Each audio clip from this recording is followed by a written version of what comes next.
Good evening. May I please have your attention? Welcome to the Marion Minor Cook Athenaeum. My name is Melanie Kalla, and I'm delighted to be one of your Woolley Athenaeum Fellows for the 2024-2025 academic year. Tonight, I have the distinct honor of introducing a powerful advocate and mentor with a masterful legal mind. Our speaker tonight was unjustly convicted and sentenced to 6 years to life in prison for a crime he didn't commit. Having been forced to spend over a decade in solitary confinement by a criminal justice system that seemed pitted against him, our speaker transformed into his own legal advocate. He began studying the law, became his own lawyer, and was finally exonerated. An impressive feat that is truly a testament to his legal prowess, resolve, and tenacity. He now wields his legal knowledge and experience to shed light on the foundational failures of our systems of criminal justice and incarceration, and continues to support exonerees through his advocacy work with organizations like Exonerated Nation and the National Organization of Exonerees. To help reach his goal of one day sitting on the bench as a California Supreme Court justice and even teaching law to future generations, our speaker is garnering experience in the legal field as an associate editor of the Michigan Law Review, an SEO law fellow and a Catalyst scholar, a JD advising scholar, a Next Gen 1L scholar, and an executive board member of the National Justice Impact Bar Association. And if that's not enough, he is also pursuing a law degree at the University of Michigan on a string of prestigious scholarships that have fully covered his tuition. It is clear that he is truly the cream of the legal crop, and we are so lucky to have him here tonight. And so, please join me in giving a warm welcome to Ruben Mendoza Piñuelas.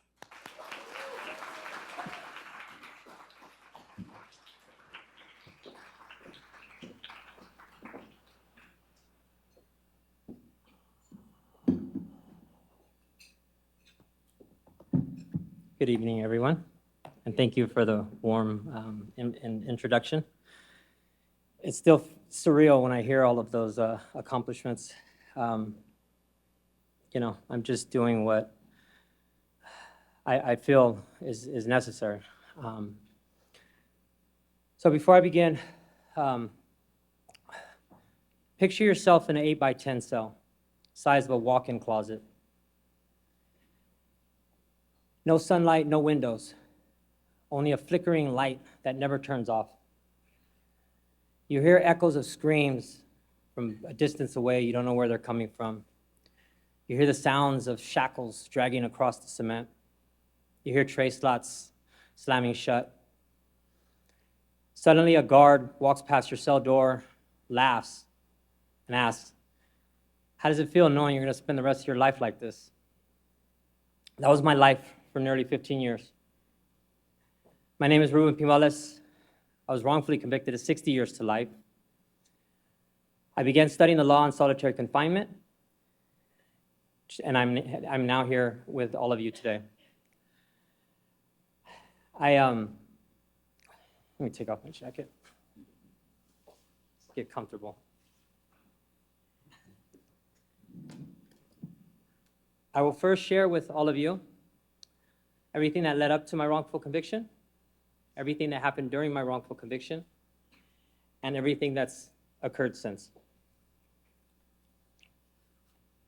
So I grew up in a small town, lower corner of California, a small town called El Centro, California.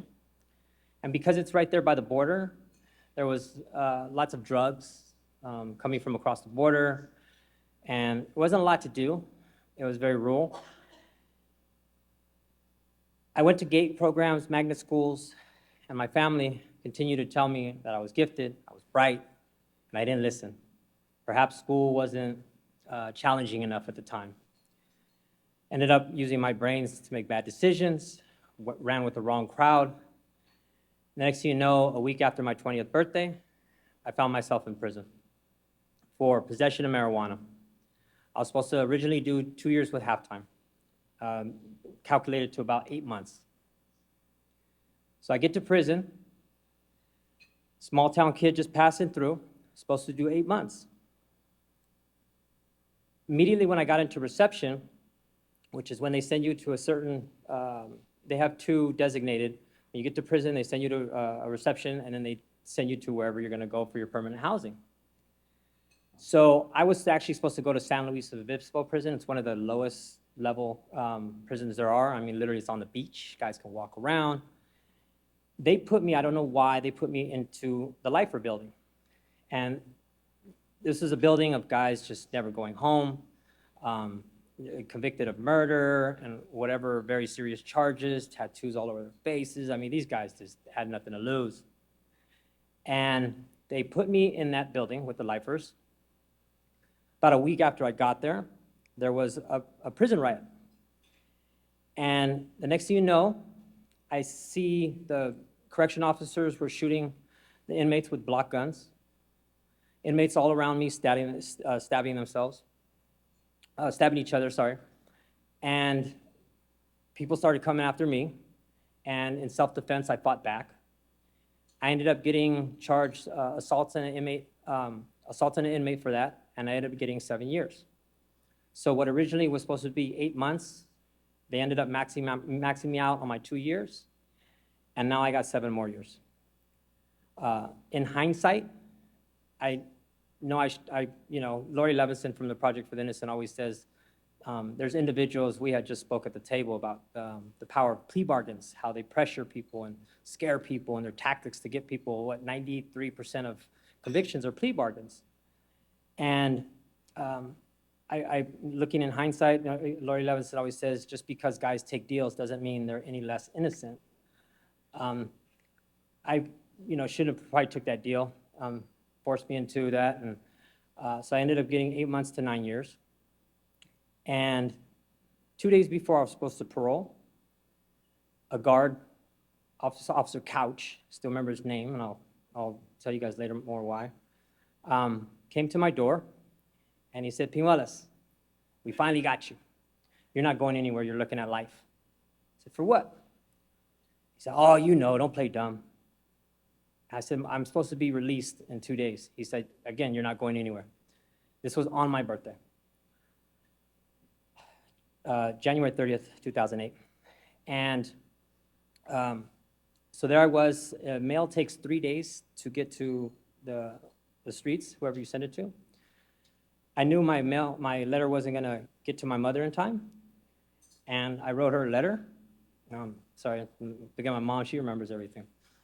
Wrote my mom a letter. I said, "Mom, don't come. I'm not paroling. I'm not getting released. They're sending me to the county jail." My mom didn't get that letter in time, so 2 days later, she's waiting at the gates for me, thinking I was coming home. They tell her, I find all this out later, they tell her, "Your son's in county jail." So my mom goes to county jail. "Where's my son at?" They said, he's not going home. He's looking at life for murder charges, conspiracy to commit murder charges." My mother ended up having she fainted, had a nervous breakdown right there. I heard from the sheriffs. Everyone kind of was explaining to me, and they're like, what happened to your mother is just bad. I mean, for her to have to find out like that, and they all helped her, and they all felt really bad for her. So there I am in county jail. I had like 9, 10 charges altogether. They were just trumping up the charges. And me and my family, I had a private attorney at the time, and she said, I think I might be able to get you bail. Because technically, looking back, I wasn't actually supposed to have bail with the conspiracy to commit murder. She said, "I think I could get you bail. I think I get it down to $250,000. Can you pull that?" I said, "I think I can." So she fought hard for that bail. And we ended up getting that. So then I get back to the cell. I told my family, we need to raise this money so I can get out. Because it doesn't even matter if I have Johnny Cochran. If I don't get out of custody, they're going to frame me. They're going to railroad me, and I saw what they were doing to people, how they were planning evidence, so forth and so on. About 2 weeks later, I stopped hearing from my mom. She disappeared on me. I found out later, got to her, Again, she broke. Ended up checking her. I know she don't mind me sharing this because she's an open book like I am, and it is what it is, People need to know what was done to us. My mom checked herself into a mental health hospital. And my mom wasn't, so I'm like, okay, where's my mom at? What happened? Still trying to raise that money. Started calling other family members.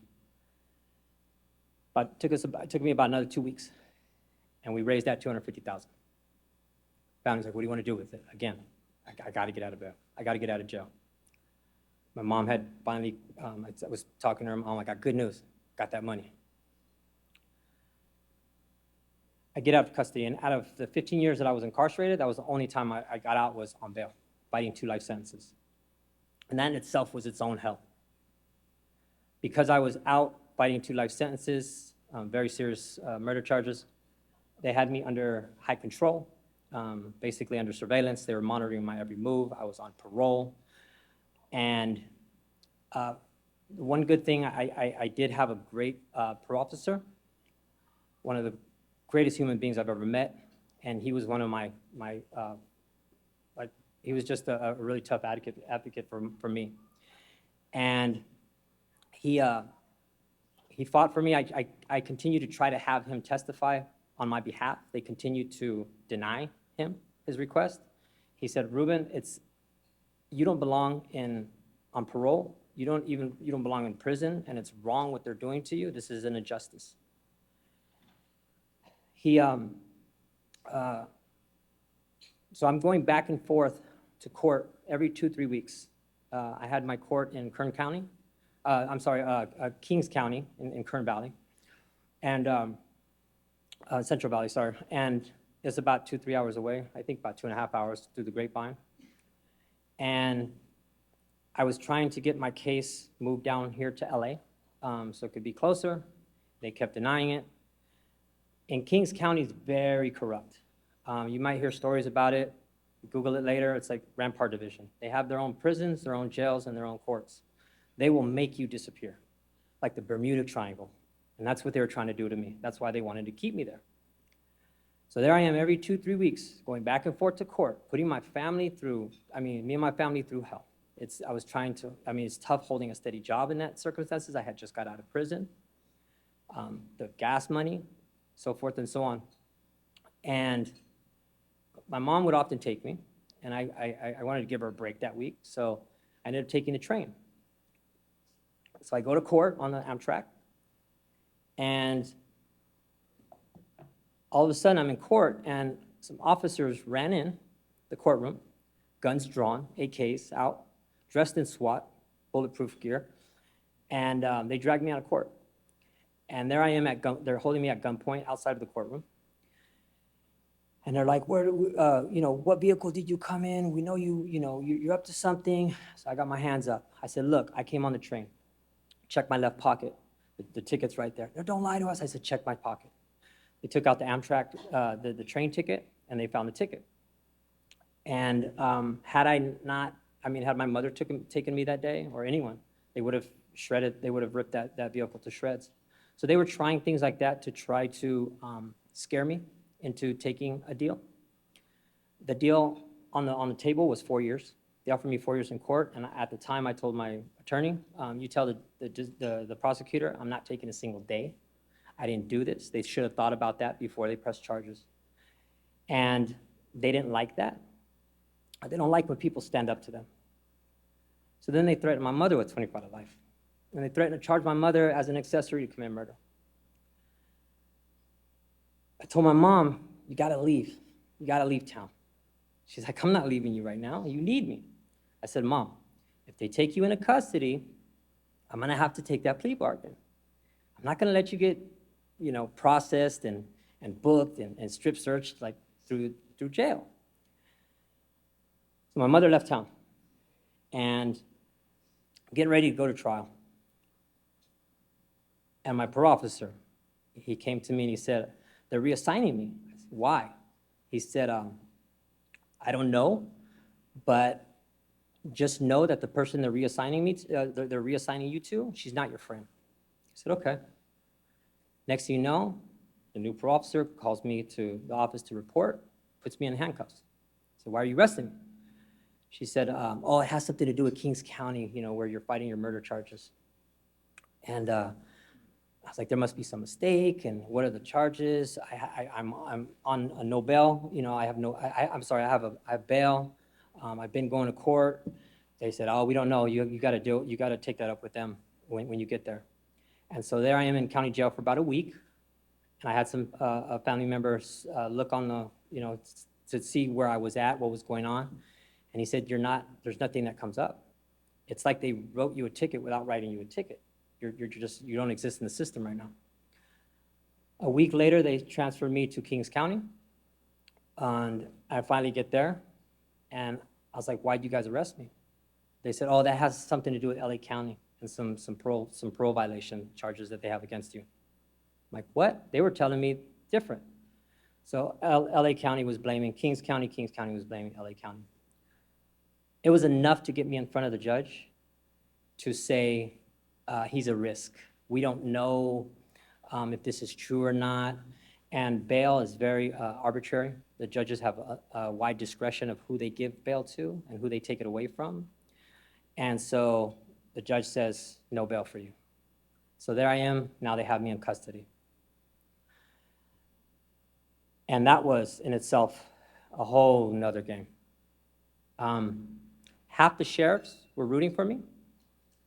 Half the sheriffs would tell me, hey, it's wrong what they're doing to you. We know you didn't do this. And then the other half of the sheriffs were out to get me. So we were getting ready to, it was a hearing that they were supposedly bringing in some witnesses of, again, a crime that didn't exist. They're bringing in 3 witnesses. And so they were making a big deal about it. One of the sheriffs had whispered in my ear, he said, Piñuelas, be careful, the district attorney is up to something. And I was like, okay, thank you, and so then they took me to the courtroom. They were about to take me to the courtroom, and they were about to put me in a holding cell. Before they put me in that holding cell, I asked the sheriffs, can you please search that cell before you put me inside? They looked at me shocked, like, what? You want us to search? I said, please search the cell before you put me inside. They did that. There was a small desk, and they shook the desk, and a big piece of metal fell out. So they were trying things like that to try to make me look bad, trying to, again, plant evidence on me. Those sheriffs ended up taking a stand on my behalf, and they said, look, Piñuelas didn't have anything to do with that. He was never in that cell. He's the one that asked us to search that cell. So there I am in county jail still, and we're getting ready to go to trial. I'm sorry, we were actually in trial. And that's another thing that, people kind of either it gets suppressed or we don't talk enough about. It's just the ordeal of trauma, it's of trial itself. Having to, every single day, you don't get back to your cell till 10 o'clock at night, and you have to wake up at 2 in the morning, get back to the courtroom. My body, when I was going through trial, was going through so many physiological changes. It's almost like my nervous system knew they were trying to kill me, knew they were trying to take my life from me. I would wake up in deep sleep, just having panic attacks, cold sweats, feeling like I was drowning, suffocating, and my body was just, it was thrashing. It was fighting for its life. Jury was, so we go to trial for about 3 weeks. And during this time too, because this was the first time I actually had an opportunity to actually speak with the co-defendants. And the co-defendants had said, my co-defendants had life. They were never getting out. They said, we'll just tell them the truth. We'll just tell them we did this. You had nothing to do with this, and we never met you before all of this occurred. And I said, no, they can't keep scaring people into taking deals. This is wrong. We're going to fight this. We're going to take it to trial. And I guess maybe it became personal at that point because of everything they put me and my mother and my family through. And so we're going to trial for about 3 weeks. Jury was deliberating for about 2 days. On the second day, again, with some of the sheriffs that were on my side, they said, hey, DA's pissed. I think you're going to walk. I said, damn right. I didn't do anything. I'm going to beat this. Finally, it's going to be over. Get back to my cell. And in county jail, because all the toilets are connected, inmates are flushing stuff all the time. So toilets get plugged up all the time, even if it wasn't in your cell, for someone else's cell. And when that happens, you ask for the toilet plunger, they give it to the inmates, and then the sheriffs will take it back. So me and my cellie are toilet plugged up, asked for the toilet plunger, unplugged the toilet, and I told the sheriff, hey, we're done with this toilet plunger, here you go. He's like, oh, we'll come back and get it at mail call. That's when they walk around and pick up all the inmates' mail. Okay, so then they come for mail pickup. And I said, here, I got this toilet plunger still. Oh, so there was an alarm. We'll come back at count time. And count time is when they're ready to shut the whole program down. They turn the lights off, and they count all the inmates just to make sure everyone's accounted for. Come by count time. Got this toilet plunger. They said, oh, there was an alarm. We'll come back. We know you have it, but we're still cleaning up and stuff like that. So okay, it's right here. That was the last I saw them. Then the next morning, 3 in the morning, my cell door racks open. Ruben Piñuelas, got to go to court. So they're taking me to court, and I told the sheriffs, I said, hey, I still got that toilet plunger in the cell. Been trying to give it to you guys since yesterday, just so you guys know where it's at. Oh yeah, we know where it's at. We got to get you to court. Then all of a sudden, they're taking me to court, but they're taking me to a different courtroom. I was like, what's going on? I've been going to this other courtroom for almost 2.5, 3 years. They said, oh, we don't know. We just got to get you to this other courtroom. I don't know. We don't know what happened. Next thing you know, I'm standing in front of a new judge, and I'm being charged with 25 to life for possession of a deadly weapon with gang enhancements for a toilet plunger. $250,000 bail again. And I knew I couldn't pull that this time. There's no way I could. We were tapped out at that point. And I knew at that moment I wasn't going home. There I was with this thinking I was going to beat my trial. I said, wow, got to do this over again. I was numb. I still don't remember what happened. And they take me to my original courtroom where my original case was pending, where it was being deliberated. They said the jury verdict is in. So, okay, well, let's get rid of this one so I could deal with the other stuff. I used to take a lot of notes in trial. That's what got me out. I was in my cell. I knew things no one else knew about my case. I took a lot of notes. So as the verdict's being read, I said, oh, you know what? Why change now? I'm going to sit there, I'm going to take notes. And I had planned on not guilty. And then they read the charges off one at a time. Charge 1, guilty. Charge 2, guilty. Charge 3, guilty. At that point, I just didn't hear anything. I was so numb to, I just couldn't believe that this was happening. And I knew the circumstances, I knew what I was facing, and I was being convicted. I was literally being buried alive. As I was writing, I was planning to, my hand started shaking uncontrollably. I was straight face, but my hand just started, my hand was just spasming, I don't know. And I put my hand under the table so no one would see that. Then they take me to the other courtroom where the toilet plunger charges were pending. And they said, case dismissed. So they got rid of those charges. And they asked me, they continued to ask me, do you feel like killing yourself? I said, no. You sure you don't feel like killing yourself? No. Oh, I said, why do you guys keep asking me? Oh, we have to.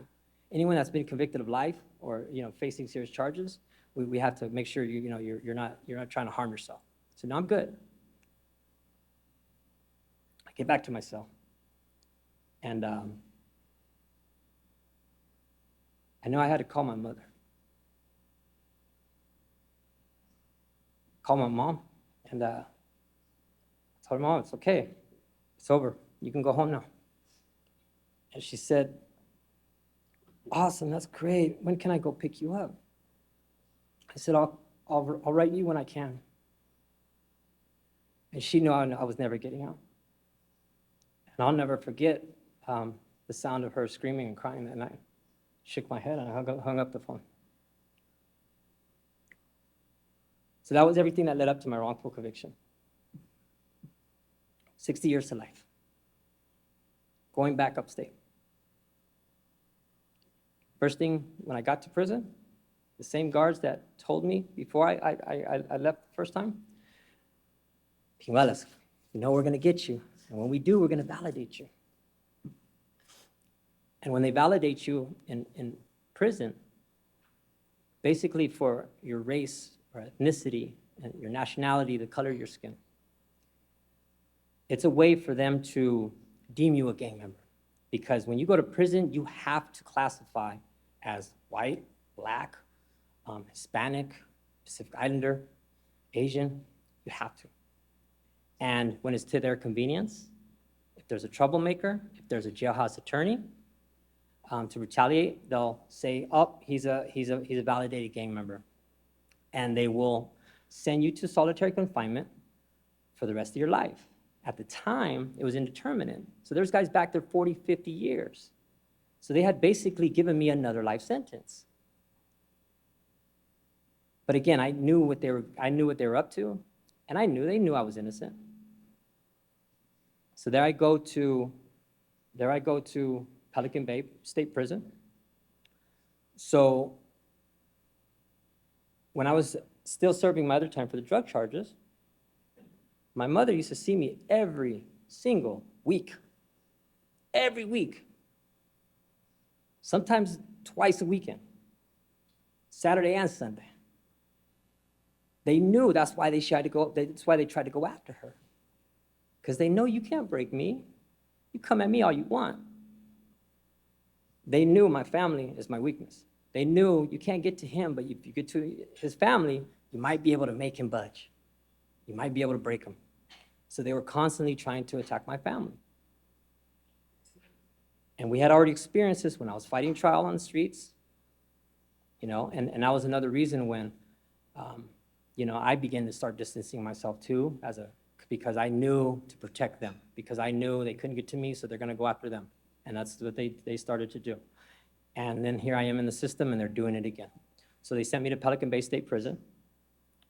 That's where they have supposedly the most notorious and the dangerous, as they label them. And going to solitary confinement, all the stories that you hear are true. Solitary confinement has the highest suicide rates. It's designed to literally psychologically break individuals' minds through sensory deprivation. What it does is it kills everything that makes us human, which is our personality, through our senses: touch, smell, hear.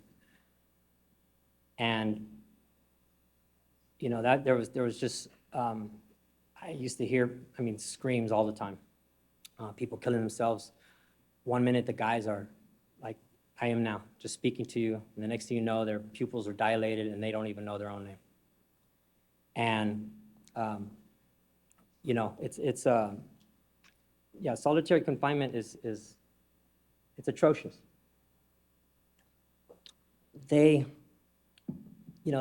shut the Stanford prison experiment down in 6 days because of how harsh it was and how, and I lived that for almost 12 years. In solitary confinement, because we were kind of in their deepest, darkest dungeons that they had, they would subject us to so much cruel and unusual punishment that they were able to hide. Sometimes to retaliate on us. I won't get too graphic, but sometimes to retaliate on another inmate, they would retaliate on everyone. They would go and pepper spray us and just leave us through our tray slot and just leave us to burn all night. Me and my cellie one time had to share this 4-inch vent that was sending out cold air. We took 5-minute shifts. just to stop the burning all night. They call it climate control. During the winter, they would crank up the AC. So I would literally just drink, and I still to this day. My family asks, how do you do that? Because I keep warm like that sometimes. I would drink plain hot water just to keep warm. I could literally see my breath in the cells while I'm trying to do legal work, blowing on my fists, on my hands, just to keep my hands warm enough. During the summer, they cut off the air completely. There was actually a woman that just died just this past year in Chowchilla. And so they said a woman died. I said, they're still doing it. They're still doing it. I was there during the Corcoran Gladiator School in Corcoran State Prison. They would rack the cell doors of different inmates, and they would bet on us. And whoever would survive, you get extra lunch. Or, and they just did it for, shits and giggles. And there was some officers that went to trial for that, and they were acquitted. There was inmates that died because of that. And no one was held accountable. I was there during all that. So this is solitary confinement. It was a very, the description of that place is just, so there I get back to, I'm in solitary confinement, now in Pelican Bay State Prison. I started writing everyone.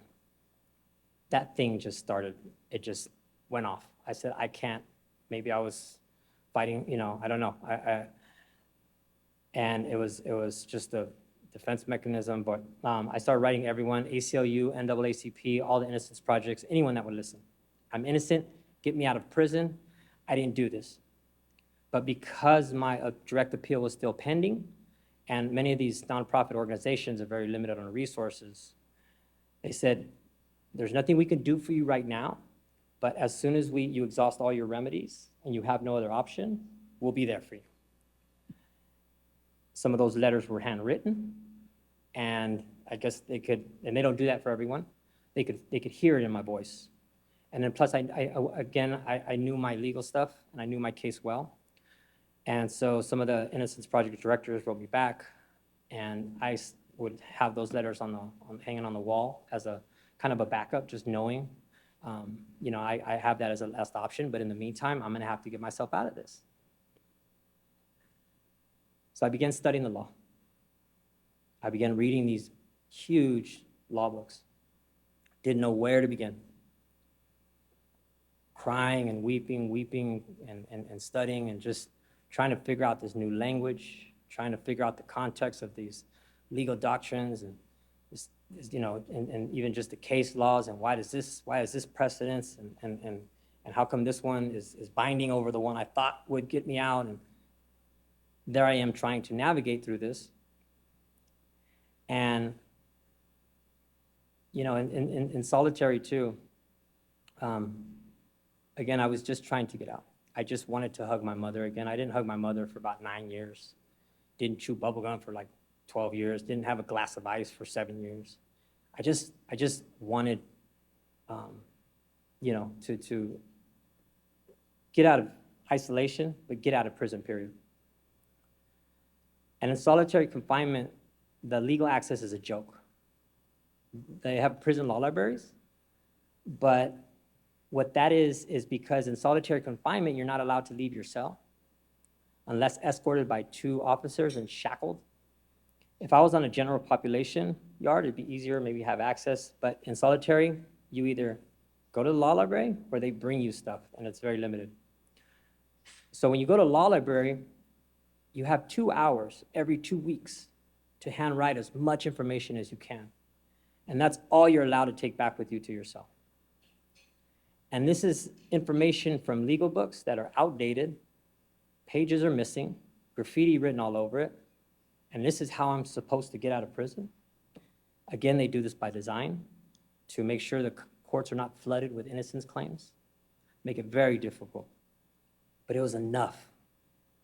It was enough to give me that glimmer of hope, to make me think, I think I could crack this code. I'm starting to see things. It's starting to make sense. the words of my family started to, like, maybe they were right. Maybe I am kind of smart. Started getting really good at it. I would come back to my cell. I would write my mom these letters. Mom, we need these legal books. If you get me updated legal books, I will get out of prison. That's all I need. She's like, what are you talking about? What legal books? Where do I get them? How much are they?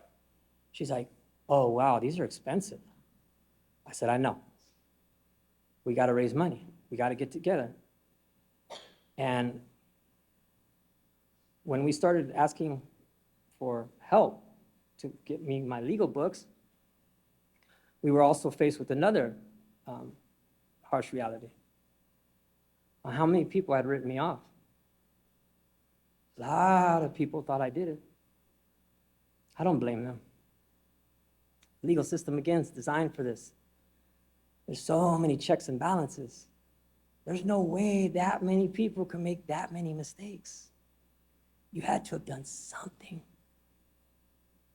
Plus, I was already in prison. That didn't help me. My mom started asking people for money. Ruben needs these legal books. You know, we weren't getting a lot of responses. I started drawing again from prison, selling portraits. We finally got enough money. She would send books to me. Now I get these legal books, and now it's a matter of holding on to these legal books. Because correctional officers, guards, they like to retaliate against jailhouse lawyers. They like to, stuff comes up missing when you transfer prisons and so forth. So now I'm trying to hold on to these books, but now I got what I need. So I started getting really good at the law. Started reading speed reading books to keep up with the litigation, the fast pace of it. I started reading memory retention books to retain all the new information I was learning. I read books on legal writing. I learned how to repackage the law. I learned how to write between the lines, to sneak in issues, to when they tried to throw out my petitions or habeas corpus petitions, say, you can't bring up all that other stuff. It's like, it's right there. I learned how to leave breadcrumbs. I learned to do what they did. I learned how to crack the code of case laws, connect the dots.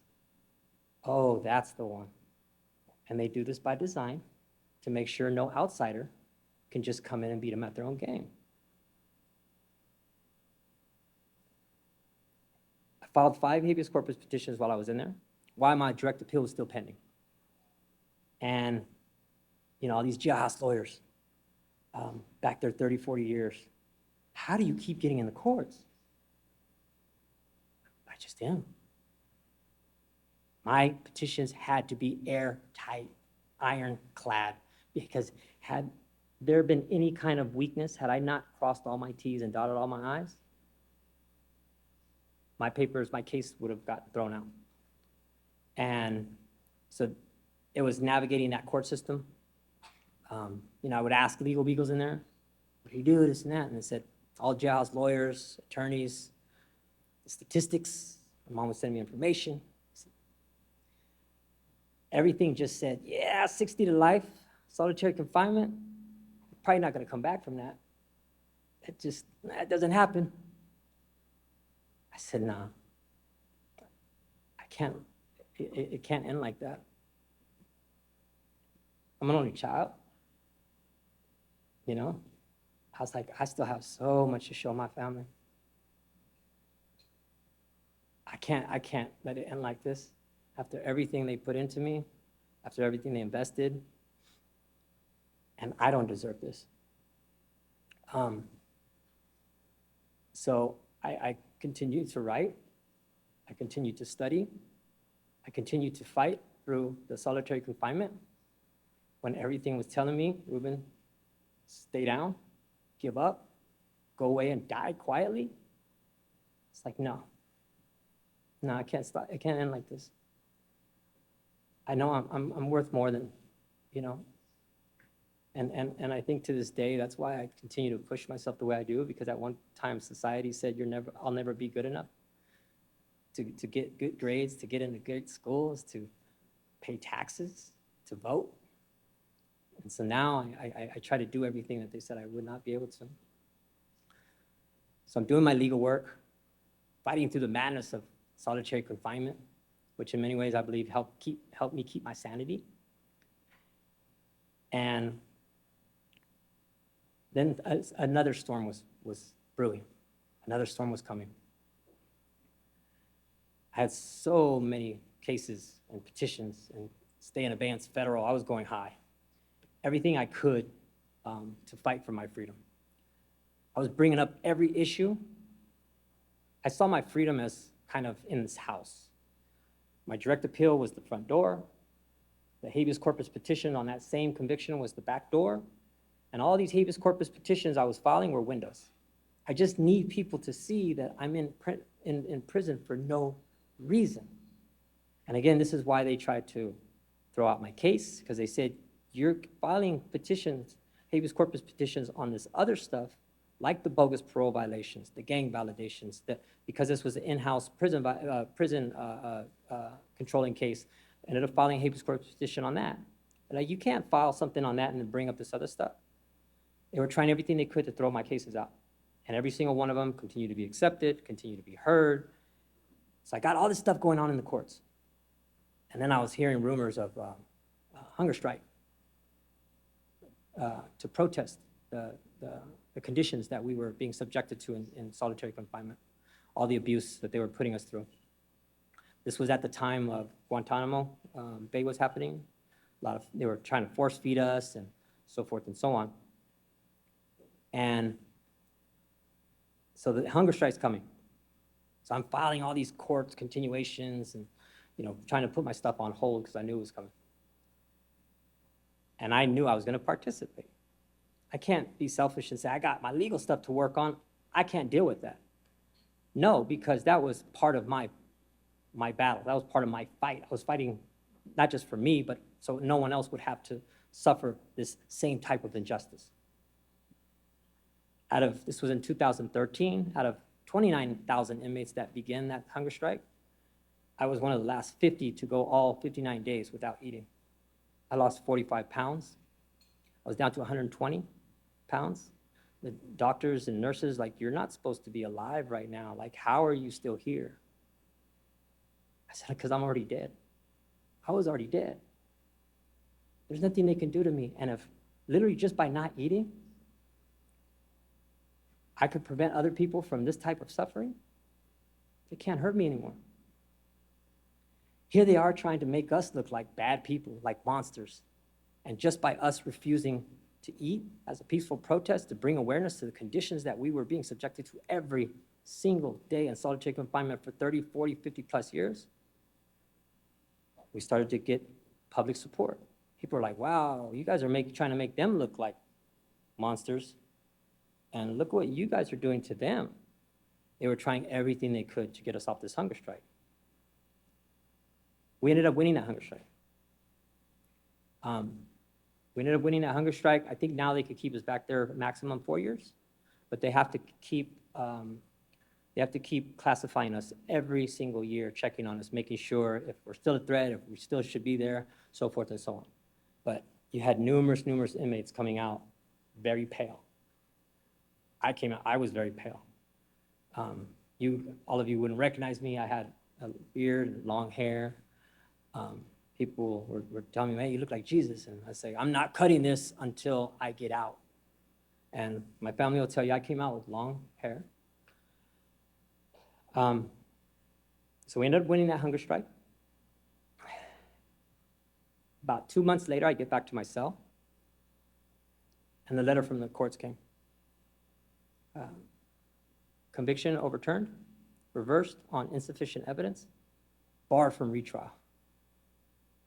And there's only 2 constitutional grounds for an appeal that are barred from retrial.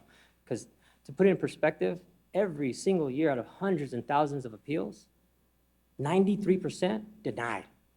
5% retrial. Now you get to go do it all over again. And nobody wants that. A lot of times that's just to go back for a better deal. Prosecutor doesn't want that. Inmate doesn't want that. 2% get out. I fell within the 2%. I cried when I got that letter. I still have it framed on the wall to this day. Cried for about 2 hours. So I'm going home. Wrote my mom a letter. This time she got it. Took about 4 months for them to finally release me. Playing games again, trying to put me in situations that make me react. Got my head down, I'm going home. You can have this. I get to LA County Jail, and then they began threatening to press charges for the bogus parole violations that originally had sent me to Kings County that got my bail taken away. They were playing with that for a week or two, and they ended up leaving that alone. And then they were saying, well, we don't have your property, we can't release it. I don't care, release me in a jumpsuit. That's what they did. Got released in a paper jumpsuit. Mom picked me up, and like some, and we didn't even, at the time, she said, get in. I jumped in. We drove a couple blocks, turned the corner, pulled over, and hugged and cried. That's how scared we were of these people. All the hell they put us through. Then we went to my nephew's house, and he gave me some clothes, because I didn't have any clothes. Let me use his pants and belt and shoes. And that was everything that led up to my conviction being overturned. And now I'm going to share with everything that happened since. So I get out of prison. I didn't get out of just prison. I got out of solitary confinement.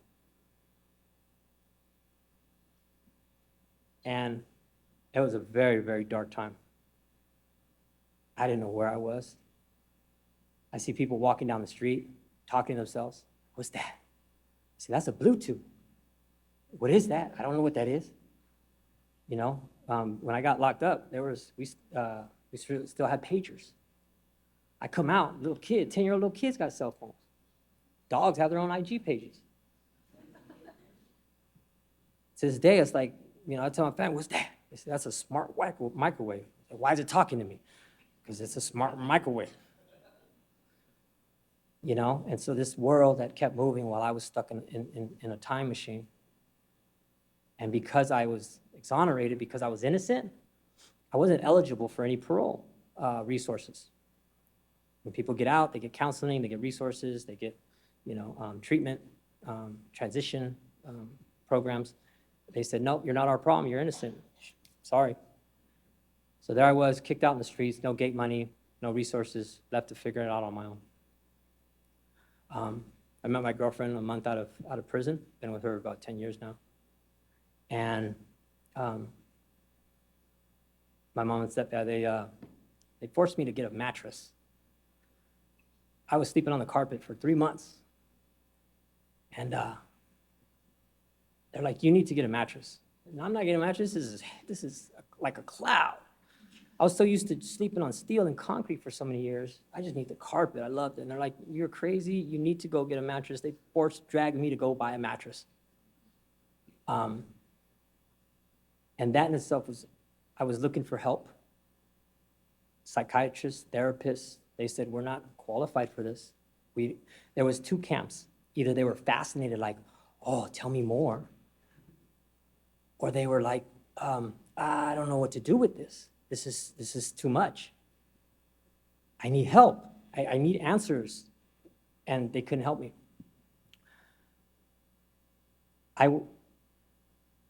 When I first heard one of the Holocaust survivors on television speak, hearing about their experiences of their family getting killed, them being thrown in a concentration camp for the color of their skin for something they didn't do, everyone around them dying, thinking they're coming for them next. I start bawling like a baby every single time. And the first time I heard, we were watching something on television, and my girlfriend said, they might be able to help you. Maybe we should go look for Holocaust survivors. They might be able to give you some advice. I said, okay, that's a great idea. Let's do it. So we went to the Museum of Tolerance in LA, Los Angeles here. And we heard there was a Holocaust survivor speaking. Went to the information, where's the Holocaust survivor on the 3rd floor? Get up to the 3rd floor. I see this big crowd of people in front of in front of a desk. I cut through the crowd, and I spoke with an older woman, little old lady. I said, where's the Holocaust survivor speaking? Where is she? She said, it's me. And it was Elaine Geller. We started talking, started sharing more of my experience. She said, how long you been out? I said, about 1.5 years. She said, you probably got offers to do books and movies. I said, yes. She's like, it's too soon, but you'll know when it's time to share your story. And when you do, just be careful for 2 reasons. For one, people judge, and 2, it's too much for people to bear. Then we went to her talk, and I began to see this in action. I saw her give the audience just enough to get a glimpse of what she experienced. She was making it real for them, but not too much to where now they're reliving her trauma, her pain, her suffering. She would lighten up the mood by changing the subject, telling a joke, and it was very masterful to watch. So we get to the Q&A. We had already spoken, and so there I am in the front row, waving my hand, and she called on me. And I just got out of prison, so I was healthy. I was, in great shape, and had tattoos and stuff. And asked it, when does the pain stop? And this is what I was looking for. I was looking for peace. I wanted closure. I just wanted the hurting to stop. I wanted to be able to sleep at night. I wanted to walk down the street without constantly looking over my shoulder. I wanted to be able to embrace my family without getting tense. I just wanted to live my life and be at peace. I said, when does the pain stop? She says it never does. Right there and then I started bawling. In front of all these people, there's this tough-looking guy with tattoos in the front row crying like a baby. I was thinking, God, these people messed me up. I'm going to be like this for the rest of my life. She says, it's not what was done to you, it's what you choose to do with it. And right there and then, I felt a huge weight lift off my shoulder. She said, you got to give the pain purpose. That's how now I'm able to be here in front of you, how I'm able to go to school, how I'm able to sleep at night without having nightmares, how I'm able to breathe, even just eat a meal. I have to do something with this. For me to get out the way I did, judges are very perceptive people. It's their job. And they see me and they're like, how did you come out like this? You didn't just come out of prison, you came out of solitary confinement to think and speak and function the way you do. First they say, well, who's coaching you? You're being groomed by someone for you to be able to conduct yourself and sit with judges. And with my girlfriend, she's taught me so much about, she refined me, so to speak, how to carry myself and be in a more formal.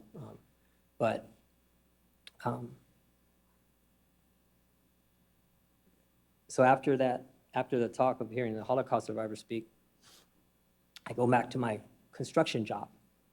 And I was doing construction looking in hindsight. It was actually a good, healthy outlet at the time. And to get all those emotion and the anger and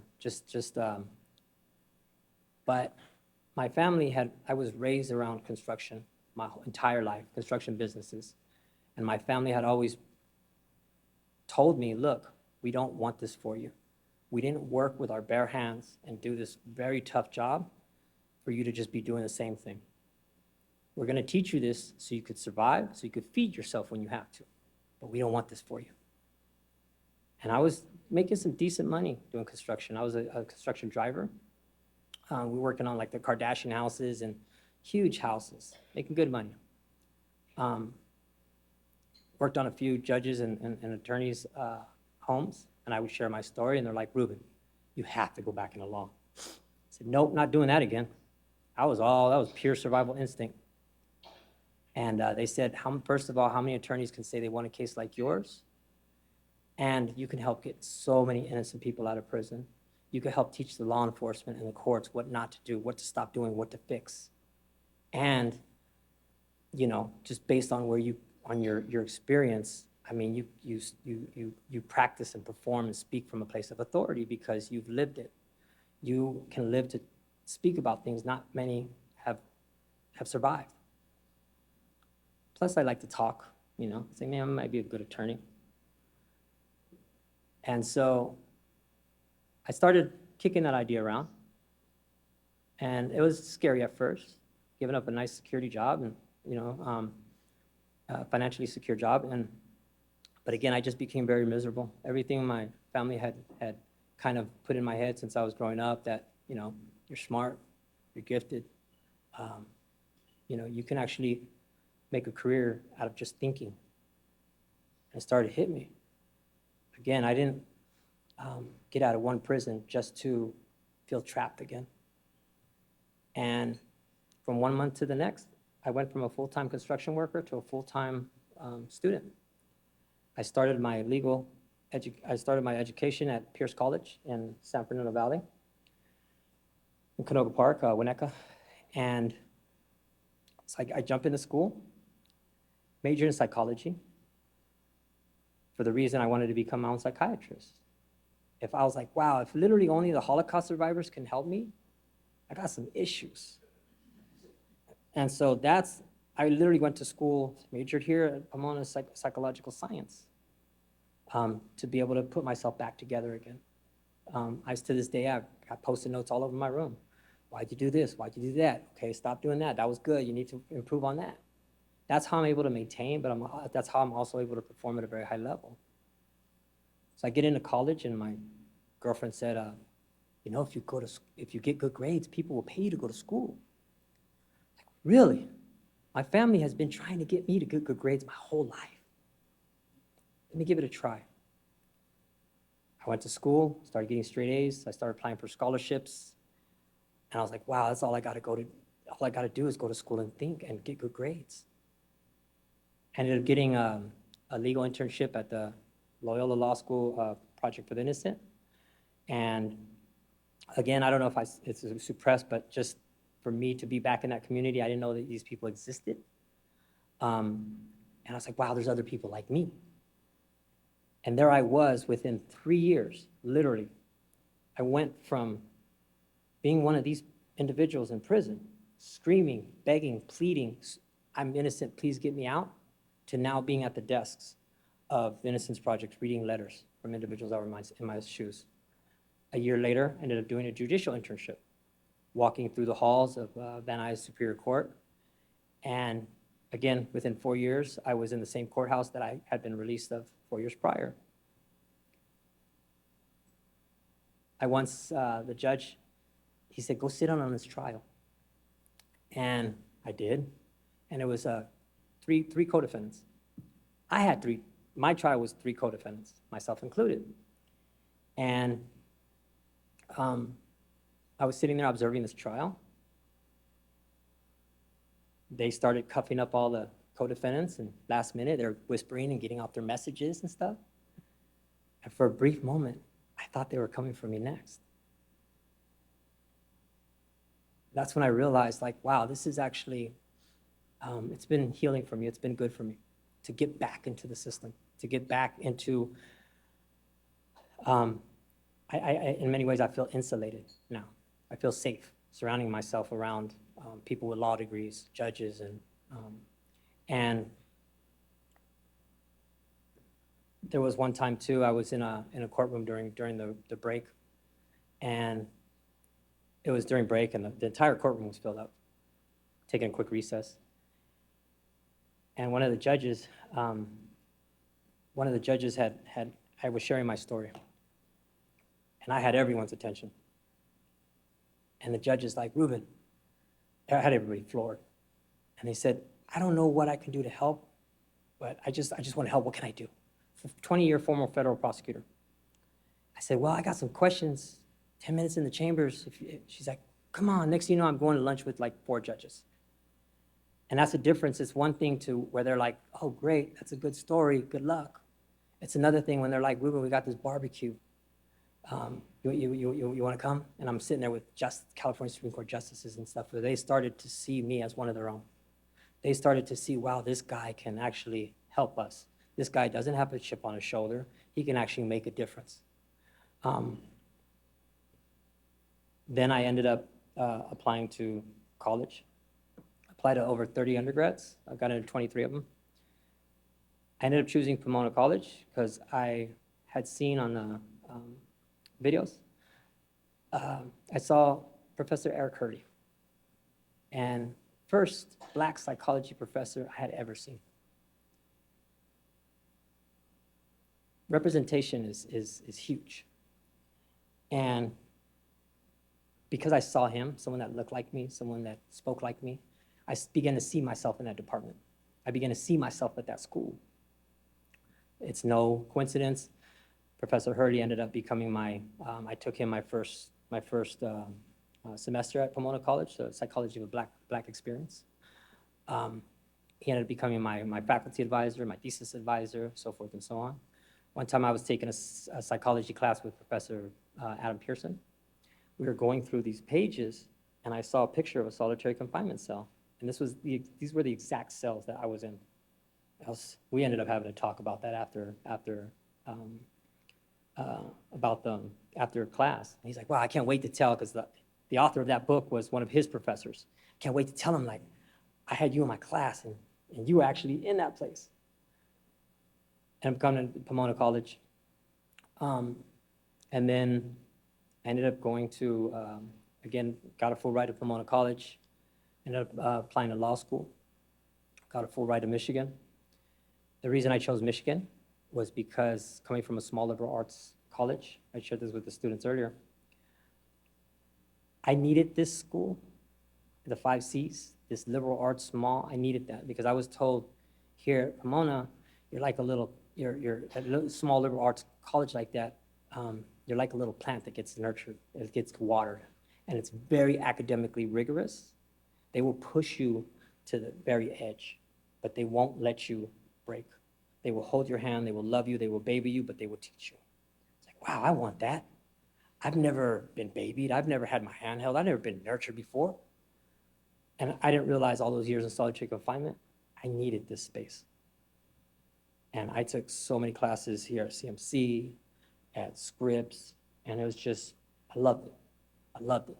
And I said, this is what they meant, because I got into some elite, big universities, and they told me, like, you got into Pomona? Like, you can get an education there, you probably can't get here. Small liberal arts can do things that us big universities can't. So what do you mean? I said, well, because here you're just another student. It's dog eat dog, cutthroat, only strong survive. There, it's about the people. It's more like a village.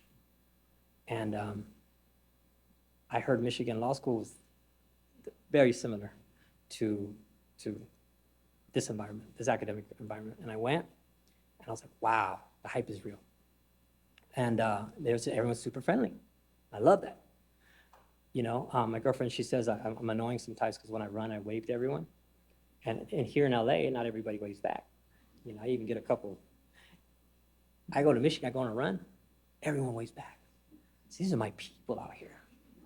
It's very similar to 5 Cs. And plus I wanted to get out of my comfort zone. I wanted to take an active role in restructuring my trauma. I didn't want to wait for life to throw me and inject me into these unfamiliar new situations that were going to make me very uncomfortable, that were going to be very tough and challenging, to remind me, Ruben, guess what? There's nothing you can't accomplish. You literally can do the impossible. So I was like, you know what? Because I got some great offers from great law schools here in California too. It's like, why are you going all the way to Michigan? It's cold. There's snow. And it's like halfway across the country. I said, because I need to get out of my comfort zone. I need to grow. I need to spread my wings. So I ended up choosing Michigan Law School, and now I'm a law student. I'm halfway through, and I haven't even started yet. I haven't even begun. Once I get my law degree, got a lot of work to be done. And so it's me trying to get my law degree, perhaps be a law professor. I definitely want to be a trial attorney. I want to be in front of the jury where I feel I can protect the most people. I want to be the last thing, when people, before going to trial, like say, this is my last hope. I got you. This is what I do. I want to be that person to make things right because I'm not afraid of them. There's nothing they can do to me that they haven't done already. And plus, I connect with people. For me, it's all about genuine human connections. This is why I can have like hour-long conversations with 90-year-olds because I've had one foot in the grave. I have seen the meaning of life. I love to connect with people. I love connecting with just all of you. This is when because the degrees, the grades, the money, it's all just paper. When we're on our deathbed and when we're like, looking around us to see the life we've lived, looking around us, taking inventory of who's left and who's around us, that's what matters. It's these genuine human connections. It's making people feel seen, making people feel heard, visible, loved, appreciated. That's what I want. I want to be a trial attorney, criminal defense, civil rights. I don't know. I just want to be in the courtroom where, when people see me, they start to feel safer. I don't want us, and I come from a lot of marginalized backgrounds, student of color, first generation, low income, non-traditional, formerly incarcerated, wrongfully convicted, you name it. I break cycles. I'm an anomaly. This is what I do. And when they see me in front of the court, it's going to give them a little bit more hope. It's going to make them feel strong. And that's what I want to provide people. And also through my public speaking, I see people having a bad day. What's wrong? Oh, this and that. I share a little bit of my story. They're skipping away. People used to see me here on campus all the time, skipping and dancing and smelling the flowers and looking at the birds. Like, what? This guy's crazy. He loves taking tests. He likes doing homework. And they hear my story. Oh, that's why he's like that. We have good problems because if literally the only thing that we have to stress on are exams and homework, doing pretty good in life. I have to remind myself that too often. It gets hard. It's not easy. But again, if I know I'm going to accomplish the impossible,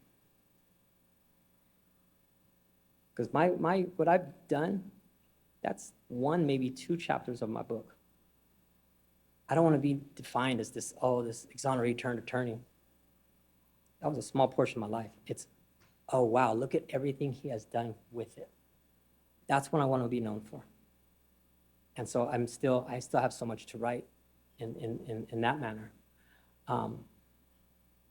Yeah, I think I've ran long. We're ready for Q&A. Sorry about that. I told you I talk a lot.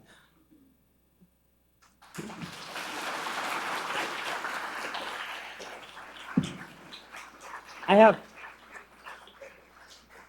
have one request. One request. These talks never get easier. They're tough because we're speaking about our pain and trauma, and I say us as exonerates. There's only like 250 of us in the history of California, about 150 of us in Michigan. It's a very small exclusive club for the wrong reasons. So if you ever come cross paths with an exoneree, ask them questions. They love it. They love to be heard. They love to be humanized. And they have so much wisdom, again, things that aren't taught in the textbooks. But I am, I pour my soul out to all of you. I don't hold back. And this is why it's so tough for me to share. I love it. I'm actually helping, you guys are actually helping me more than I'm might be sharing. Because it's actually, and I went to school for psychology, it's exposure therapy, reliving my you had mentioned it too earlier, reliving my experience in a safe environment. So this helps me a lot. And again, but without them, I wouldn't be here. People ask me, it might be one of the questions, how did you not give up? How did you keep going? What gave you hope? My family.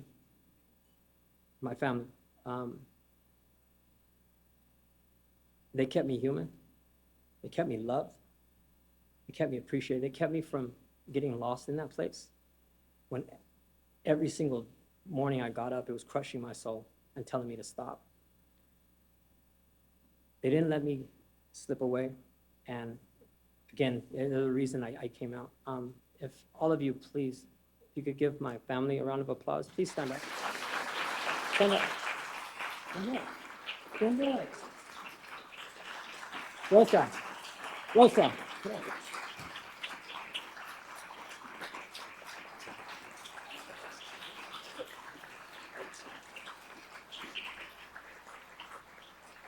They say when we do time, our family does time with us, and they each have their own book of stuff that they suffered. So I do appreciate all of you, and thank you just for believing in me, not giving up on me, and just seeing this from day one, from when I was a baby. They knew this was going to happen. They knew I was capable of this. They knew what I was able to accomplish, and it was just a matter of getting the rest of the world to see the same. So I thank all of you for that. Yeah. Thank you.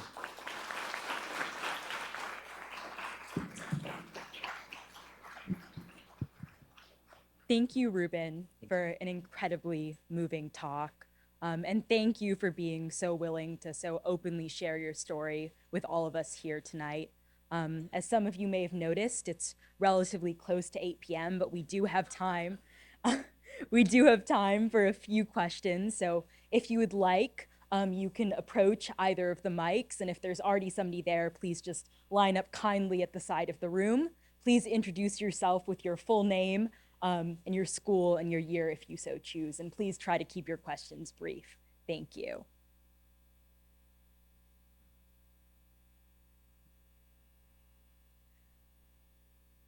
Hi, thank you for being here.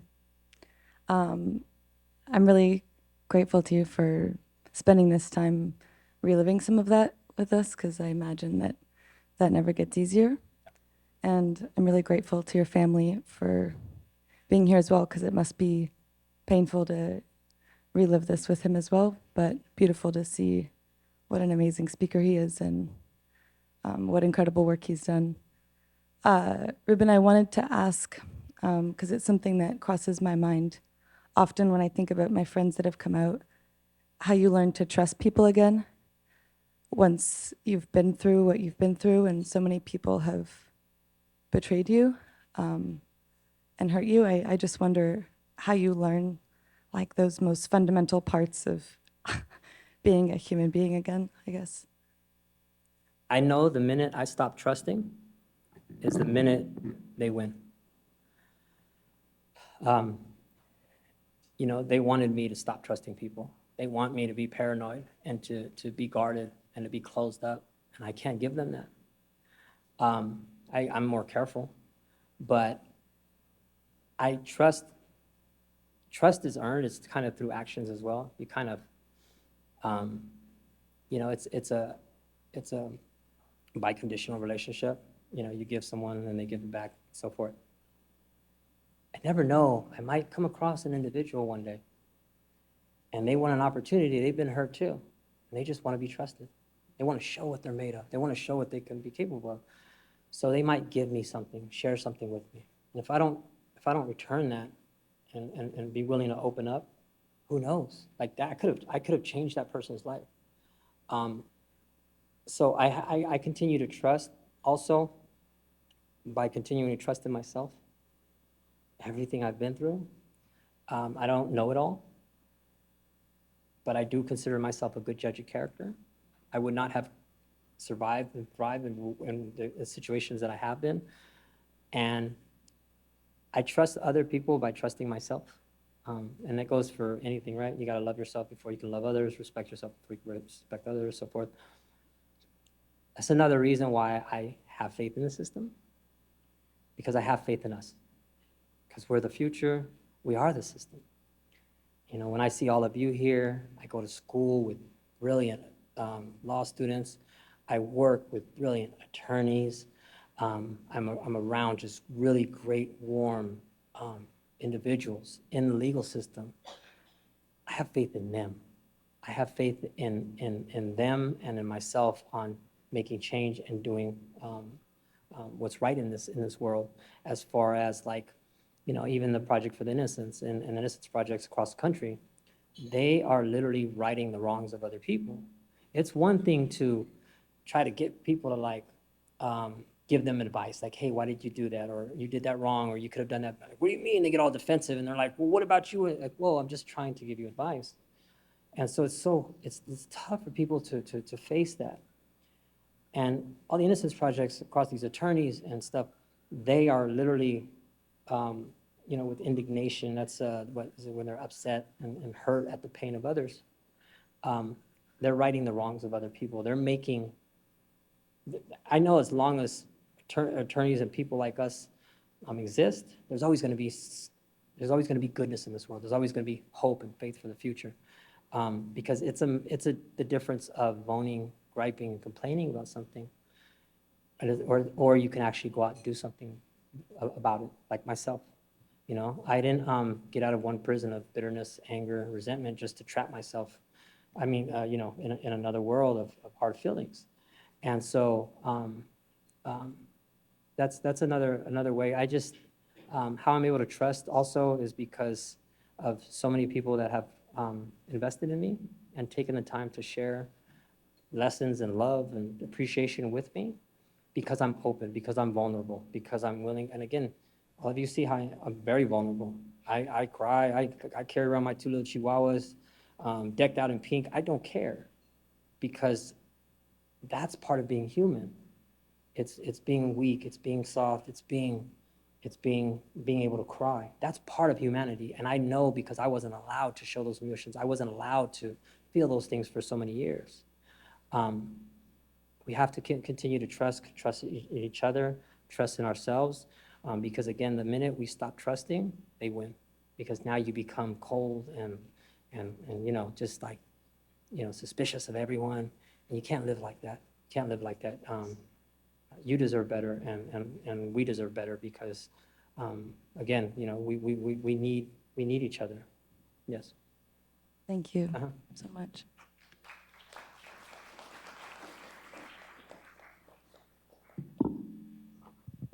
Hi, my name is Francesca Mills. Can you hear me?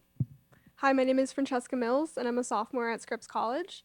This talk was extremely moving, and it really made me feel like, among all the things you've been through and hearing you speak about being a student after that, it makes me feel like personally, like I can do it too. Like I can finish my studies. And I'm really curious, amongst all the struggles you've been through and hardships, how do you practice self-compassion and give your space for mental health among your studies and healing? It's very tough. Again, you know, I went to school for psychology to have that self-care. I've kind of learned the hard way. Just figured out what works and what doesn't. I've tried to get away from things that could potentially trigger me. And we had a talk earlier as far as I've had to disassociate myself with many people that refuse to move with me. And I'm like, look, this is a world of peace, of happiness, of just comfort, and I'm going there. There's no place for the bad stuff, the drama, whatever. You gotta let go of that and go with me, because I can't take you in that stuff.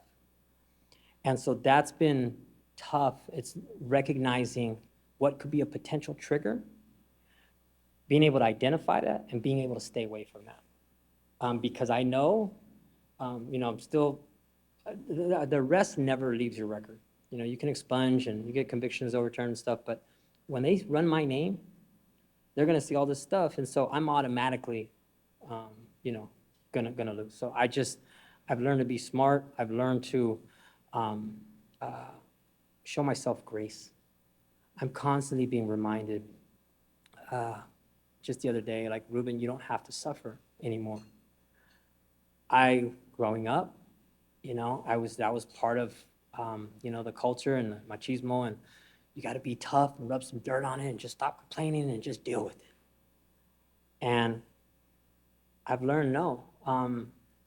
You know, I have to be able to give myself that space and that love, so that way I can share it with others.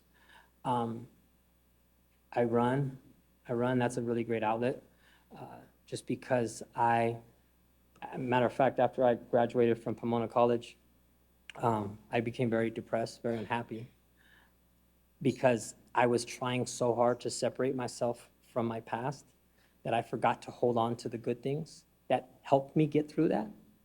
And so when I run, it's a safe space where I can go back into that dark place and separate, okay, this was good. This is what got me through that. And this stuff is, like, you gotta leave that alone. You gotta unlearn that. That was for survival at the time. And these are qualities that I didn't acquire while I was in there. I didn't all of a sudden, like, oh, wow, I got this superpower where I can withstand it, pressure and not break and, you know, be able to handle this adversity. These were things that my family instilled in me from when I was a child. These are things that they knew I had all along. And that's what got me through. That's one thing. And then just, again, self-care, having patience for myself, really being able to, you know, identify what is triggering, especially in my atmosphere. I was speaking with the director of the Innocence Clinic recently, and he said, Ruben, you're such an anomaly, because we get these guys out of prison after spending decades, and they run for the hills. Like, they don't want to touch the legal system again. I'm not doing that again. And me, I was like that too. I'm not touching the legal book. I'm never going to another courtroom. I tell the guys, you got to get back in that courtroom. They're like, no. I said, no, it's good. It's healing, you know? And here I am every single day walking back into that fire, studying, analyzing, learning about the same system and mechanisms of violent oppression that tried to destroy me and my family. And here I am every day just looking at it, peering into it, trying to understand how it works, trying to get good at it. And if that's not triggering enough, oh yeah, let me go ahead and now read all these cases about other people's trauma that's gonna trigger my own trauma.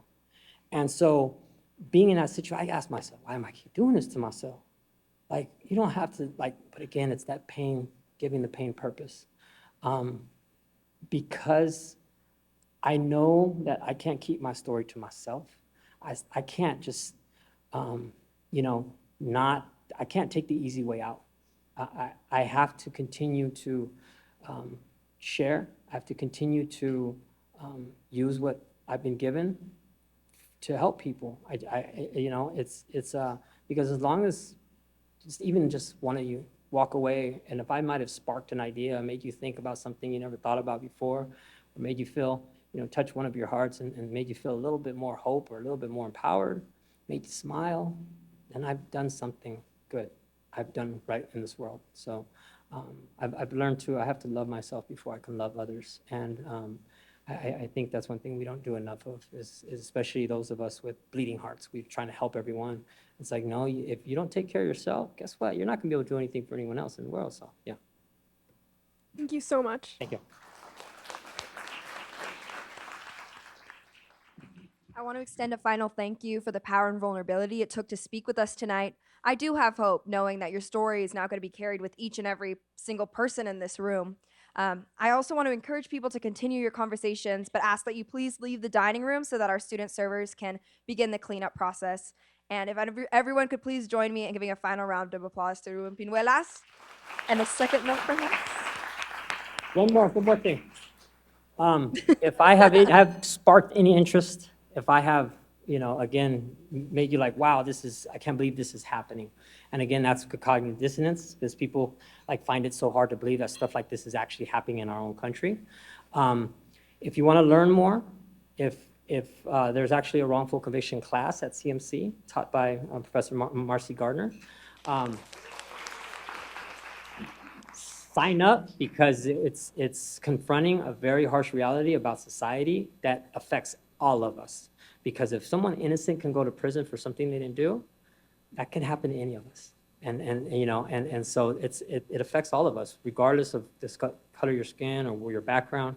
So yeah, I do appreciate all of you. Feel free to sign up for the wrongful conviction class if you want to learn more, because this is just the beginning. And like I said, this has been going on for a while. There's more innocent individuals in prison, and it just takes the right people. Even just by you being here and listening to me, you're advocating. You're opening up your minds and your hearts to this. So I do appreciate all of you, and thank you for the hospitality and the warm. Thank you.